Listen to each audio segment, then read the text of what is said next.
What's up, mga modern marites? Today, pag-uusapan na naman natin ang isang mainit na topic.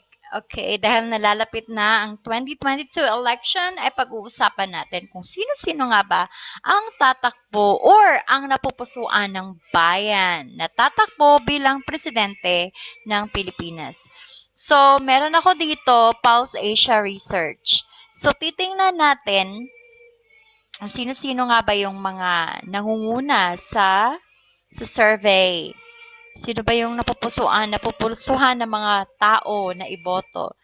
So, it says that of the people in this list whom you would vote for as president of the Philippines if the May 22 election were held today and they were candidates. So, dito nga ay nangunguna. First two natin ay si Sara Duterte na may kabuuang 26 votes in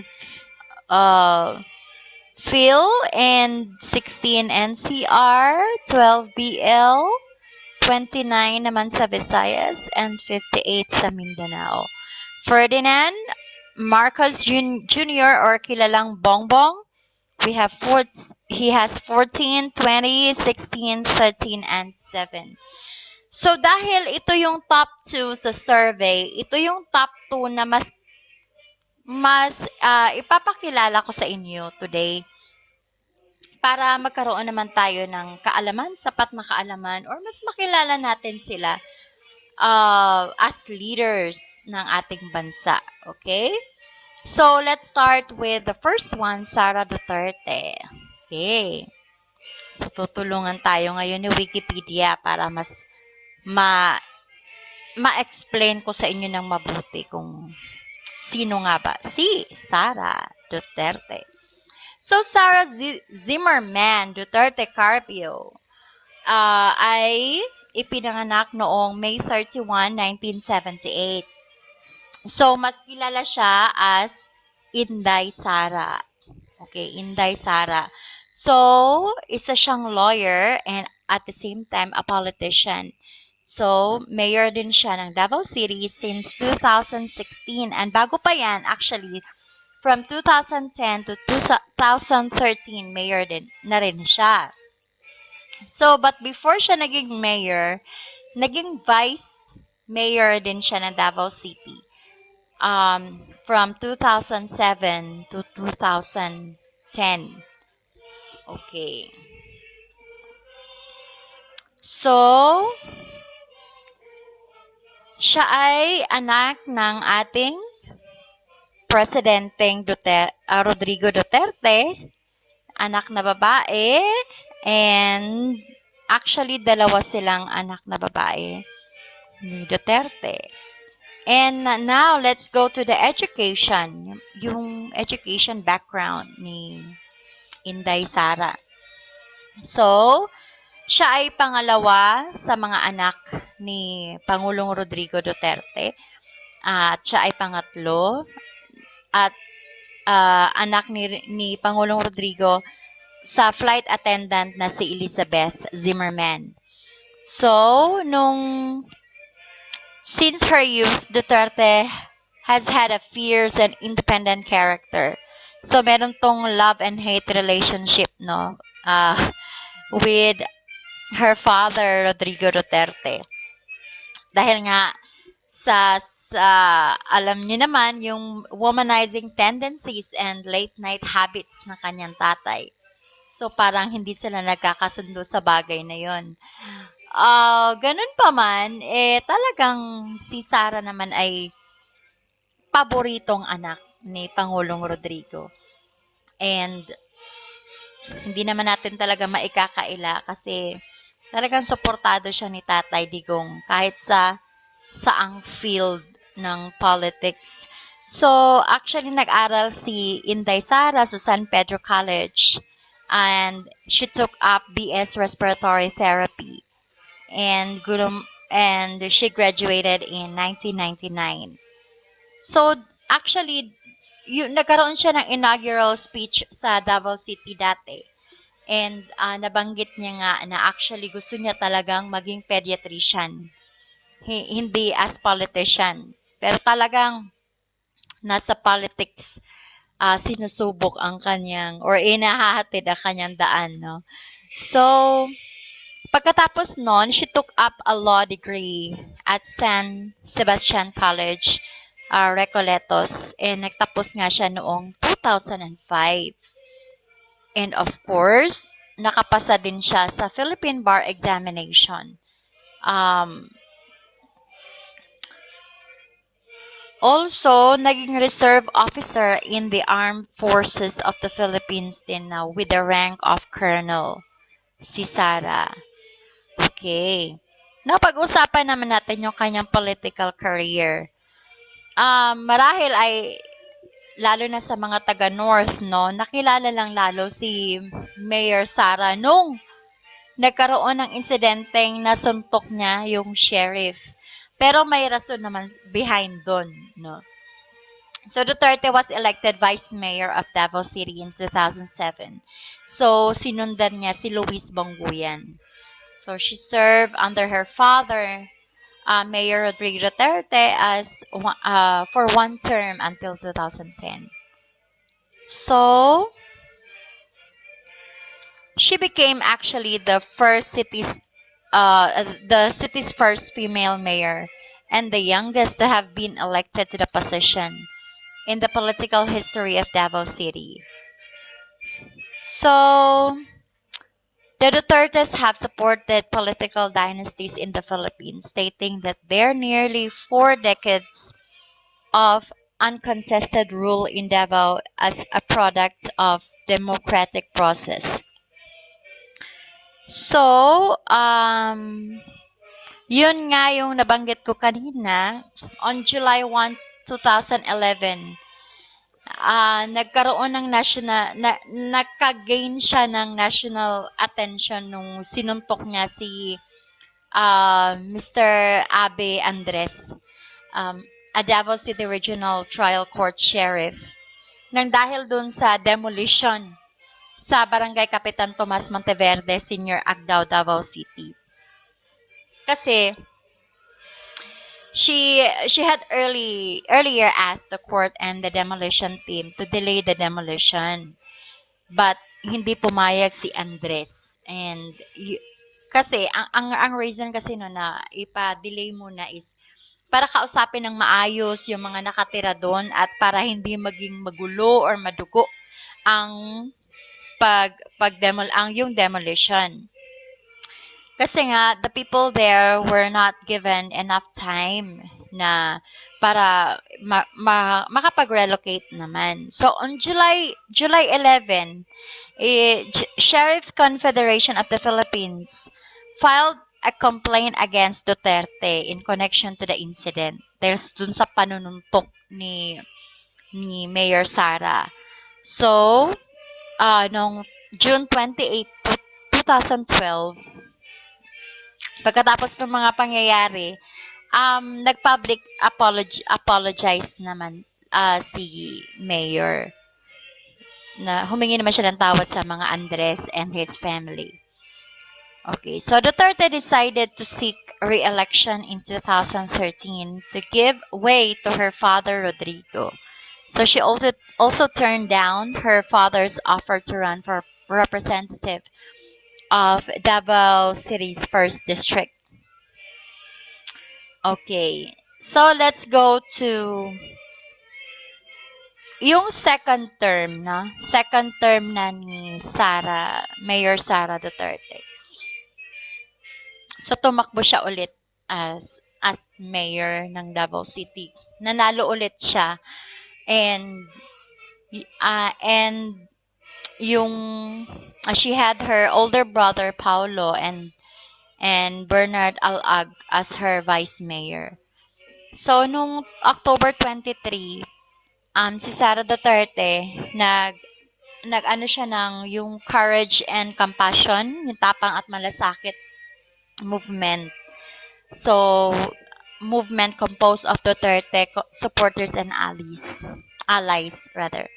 So, noong February 23, 2018, nag-launch siya ng regional party called Hukpong ng Pagbabago. The party was later approved on July 4. And actually, sabi niya pa nga sa interview na hindi niya daw intensyon na mag-withdraw ng COC as city mayor and requests a substitution to run for a national post, similarly to what President Duterte did before in 2016. Okay. At ito na nga, the 2022 Vice Presidential Campaign. Kasi ito talaga, it was like last minute decision, no? Um, Kasi parang she was not really aspiring for any presidential or vice presidential position. But nagawa nga kausapin ng party list ni BBM ng party ni BBM na kung pwede ba siyang sumanib kasi parang ang gaganda ng mga platforms and it really takes for a president to have a supportive vice president para talaga ma-realize yung mga projects na nakalaan for this term. Mahirap kasi yung president, ang ganda ng mga plans niya, pero syempre yung vice president, due to ego and some um, political reasons, no? Talagang nandun pa rin yung um, yung hindi pagkaka-unite ng support, wala pa yung support, ganun. So on September 9, 2021, she said that she's not running for president since her father, President Duterte, was running for vice president. But on November 9, 2021, Duterte withdrew her candidacy for re-election as Davao City Mayor. So, yun parang pero before yun nakita pa ng mga netizens na mga marites na madalas na nakikita si BBM at saka si Inday Sara. Madalas sila makita and meron sila yung mga press conference together, may mga close meeting na nangyayari.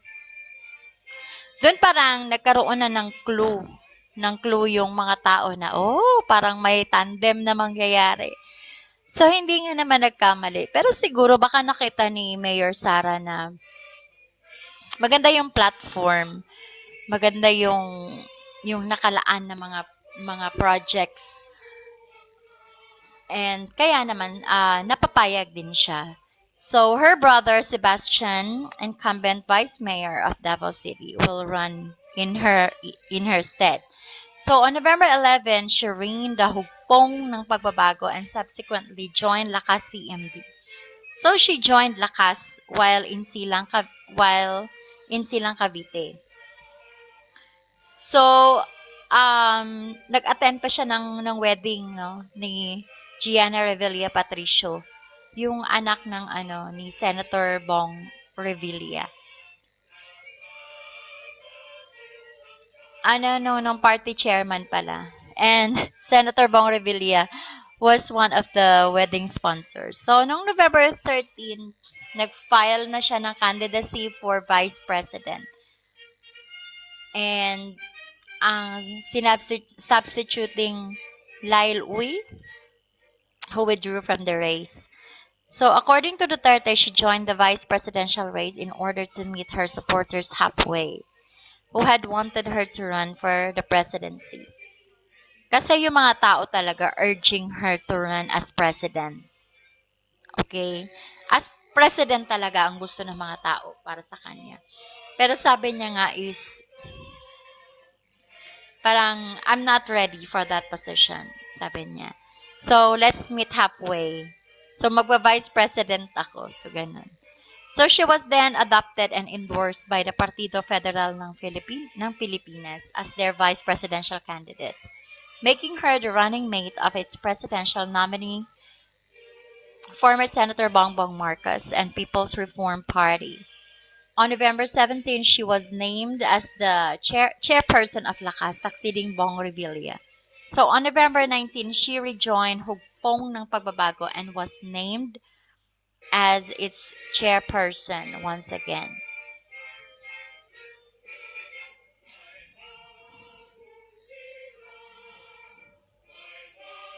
Okay. So let's touch a little bit about her personal life. Okay, her personal life.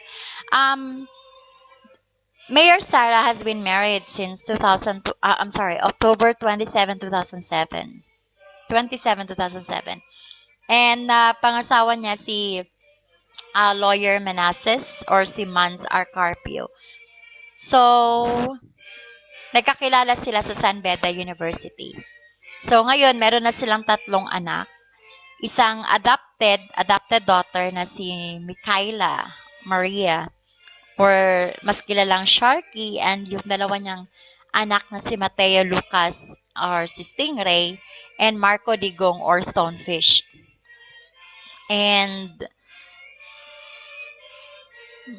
okay, noong April 18, 2016, in connection with the rape remark made by her father Rodrigo as one of his presidential candidacy campaigns, Duterte took her to her Instagram account to admit that she was once a rape victim. However, Rodrigo Duterte dismissed his daughter's admission and referred to her as a drama queen.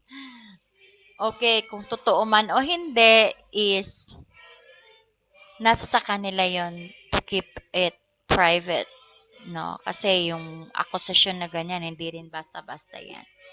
Okay, so that's all for Mayor Sara Duterte Carpio. Okay.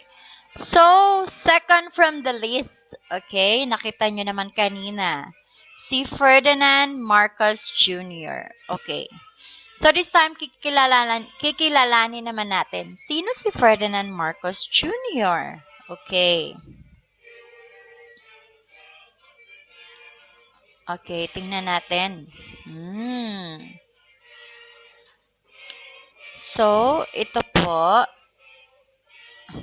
of course, kilala nyo na siya. Here. Okay. May tsura. Alright. So, who is Bongbong Marcos? So, Ferdinand Romualdez Marcos Jr. was born on September 13, 1957, and commonly referred to as Bongbong Marcos, okay, by his initials BBM. He's a Filipino politician who served as senator from 2010 to 2016.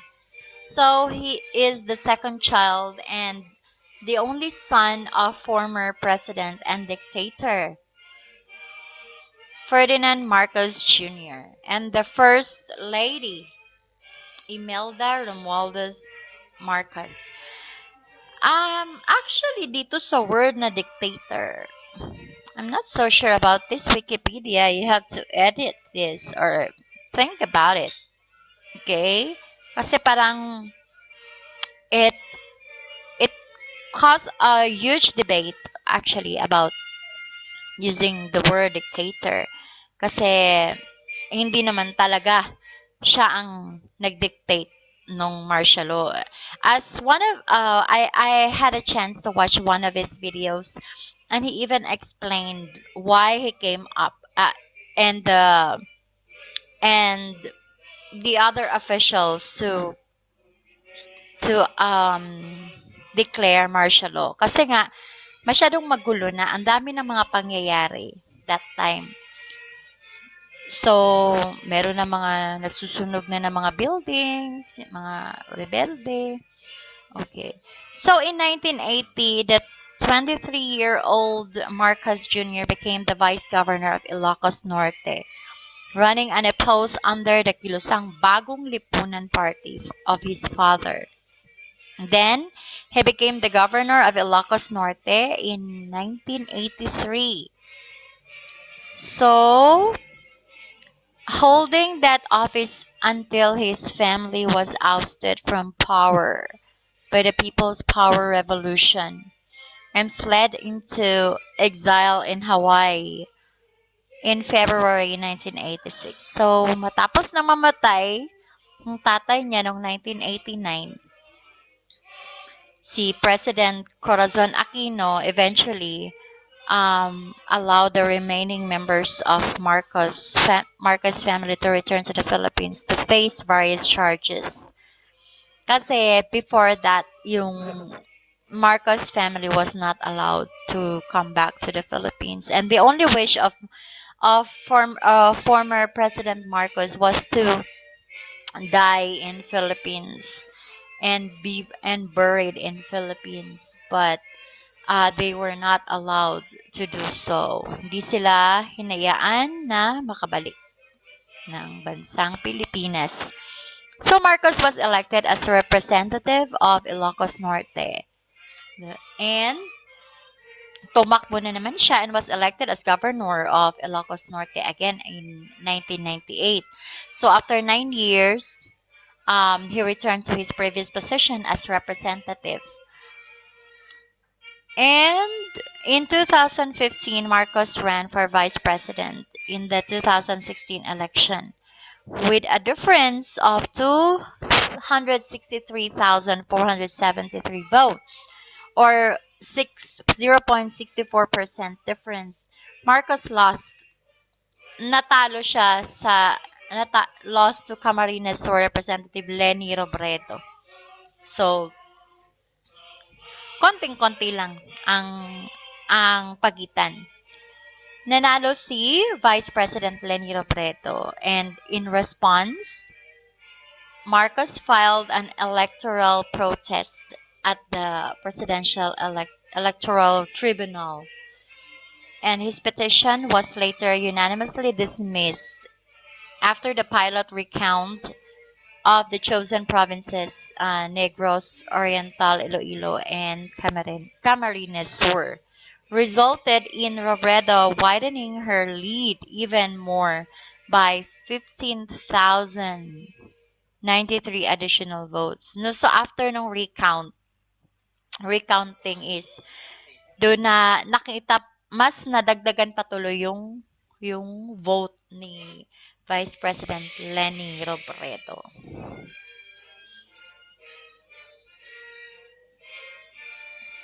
Okay, so pag-usapan natin kung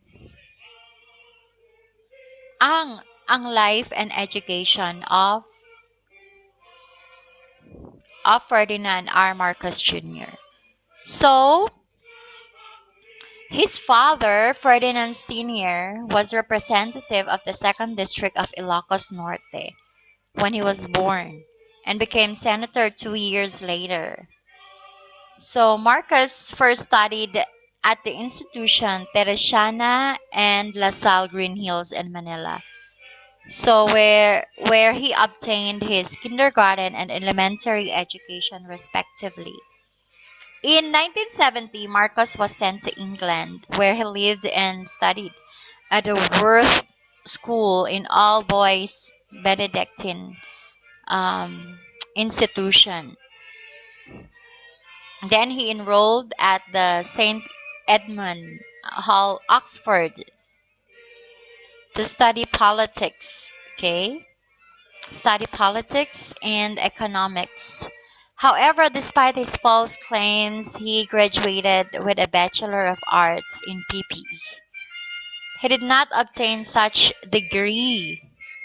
Marcos had passed philosophy but failed economics and failed politics twice, thus making him ineligible for a degree. Instead, he received a special diploma in social studies, and which is an award to be taken mainly by non-graduates according to British academic administrator Norman Chester. So Norman Chester was a British political economist and academic administrator.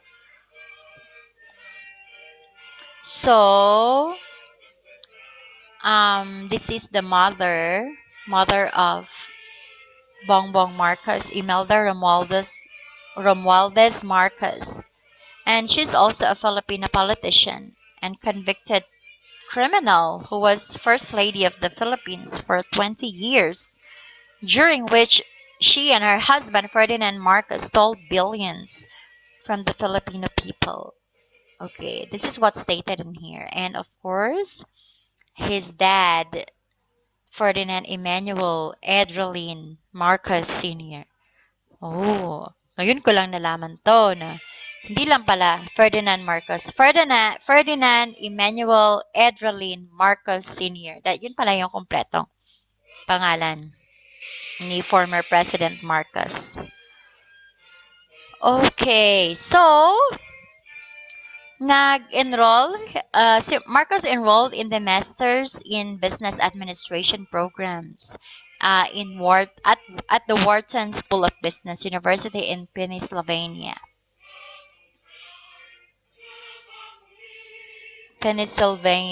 Okay, in Philadelphia, United States. So, the Presidential Commission on Good Government later reported that his tuition was tumatanginting na 10,000 US dollars monthly allowance, and the estates he lived in while studying at Wharton were paid using funds that could be traced partly to the intelligence funds of the office of the president and partly to some of the 15 bank accounts that Marcos has had secretly opened in the US under assumed names. So during Marcos' regime, Marcos Jr. was thrust to the national limelight. So as when he was still 3 years old, no, very early, when he was introduced to public, and when he became, he um more intense with his father, and everything became more intense with his father. First run for president of the Philippines in 1965 when he was age 8. So during his father's 1965 campaign, Bongbong played himself in the Sampaguita Pictures, Iginuhit ng Tadhana, the Ferdinand E. Marcos story, a biopic that is alleged to be heavily based on the portrayal of Ferdinand Marcos in the novel For Every Tear a Victory. Okay, so the young Marcos was portrayed giving a speech towards the end of the film, and in which he says that he would like to be a politician when he grows up. The public relations value of the film is credited for having helped the the elder Marcos win the 1965 Philippine elections. Okay, so naging vice governor nga siya and naging governor din ng Ilocos Norte. So Bongbong Marcos' first formal role in a political office came with his election as vice governor. Yun. And naging vice governor din siya ng Ilocos Norte in 1980. And he then became the province governor from 1983. So during Bongbong Marcos' term, at least two extrajudicial killings took place in Ilocos Norte as documented by the martial law victims. Okay. The ill-gotten wealth of Marcos family. So, After nga na-exile yung Marcos family in 1986 sa Hawaii, the Presidential Commission on Good Government found that the three Marcos children benefited significantly from what the Supreme Court of the Philippines defined as ill-gotten wealth of the Marcos family. So aside dun sa tuition na 10,000 US dollars monthly and the estates used by Marcos Jr. and Amy Marcos during their respective studies at Wharton and Princeton. Ang bawat isa sa kanila ay was assigned a mansion in Metro Manila area. So may mga mansion and property specifically said to have been given to Marcos Jr., which included the Wigwam House Compound and Outlook Drive in Baguio. Okay. In addition, by the time their father was ousted from power in 1986, so both Marcos Jr. and Amy held key posts in the Marcos administration. So, ito na nga, during the EDSA Revolution, ayun, na-exile na sila dun sa Hawaii. Nabanggit ko na to, no? So, and then, naging senator, na si Bongbong Marcos noong 2010. Okay. 2000, yung 2014, PDAF pork barrel scam. Okay, so in 2014, Bongbong Marcos was implicated by Janet Lim Napoles and Ben-Hur Louis. Mm. He allegedly channeled 100 million pesos through four fake NGOs linked with Napoles. So Marcos claimed that a large amount of money was released by the budget department without his knowledge and that his signatures were forged. So tinanggi ni Bongbong Marcos ang allegation na ito. 2016 Commission on Audit suit. So, nasued na naman siya ng plunder for funneling 205 million as his PDAF 9 special allotment release orders.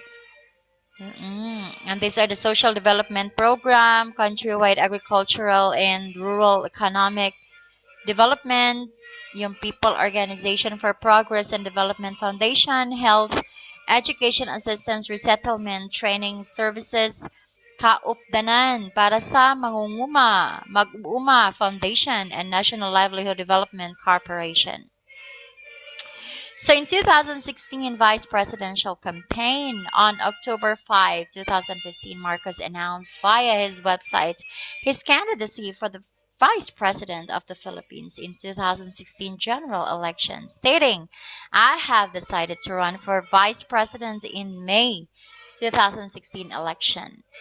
So tumakbo nga siya and yun natalo nga lang siya ni Camarines Sur Representative Lenny Robredo. Okay, so medyo maraming kaso itong si Bongbong Marcos, no? Previous cases. So meron siyang 2011 Hawaii contempt judgment, 2007 payanig sa Pasig property case motion, and 1995 tax case conviction. Kung iisa-isahin ko to parang hindi tayo matatapos. So let's proceed to the personal life. So may asawa, married na po si Bongbong Marcos to Liza Cacho Araneta, a member of the prominent Araneta family with three sons, Ferdinand Alexander III or Sandro, born in 1994, and Joseph Simon, born in 1995, and William Vincent or Vince, born in 1997. Although he is Ilocano ancestry, he does not know how to speak the Ilocano languages. How come? Maybe kasi um ipinanganak siguro lumaki siguro sila sa other countries. So just for our viewers, Ilocanos or Iloco are people are the third largest Filipino ethno-linguistic group. And mostly reside within the Ilocos region in the northwestern seaboard of Luzon, Philippines. Okay, so on March 31, 2020, Marcos spokesperson confirmed that Marcos had tested positive for COVID-19 following a retest result from the Research Institute for Tropical Medicine. So, yun nga yung latest about Bongbong Marcos nung nagka-COVID siya. Okay, mga Marites! Medyo namamaos tayo doon. Dalawang leaders ang kinilala natin today. Sara Duterte and Bongbong Marcos. And I hope all of you realize kung karapat-dapat ba ang first two leaders na inintroduce ko today na iboto bigyan ng pagkakataon to lead our country. So, nasa sa inyo na ang desisyon. Nasa balota nyo nakasalalay ang ating magiging leader in ang mananalo sa election and will be our leader in 2022. And before I end this video, I have an inspirational quote about leaders. Okay? Leadership is not about executive position or title. It is about connection and influence. At its highest, leadership is all about adding value to the world and the blessing lies through the work you do. So this is from Robin S. Sharma.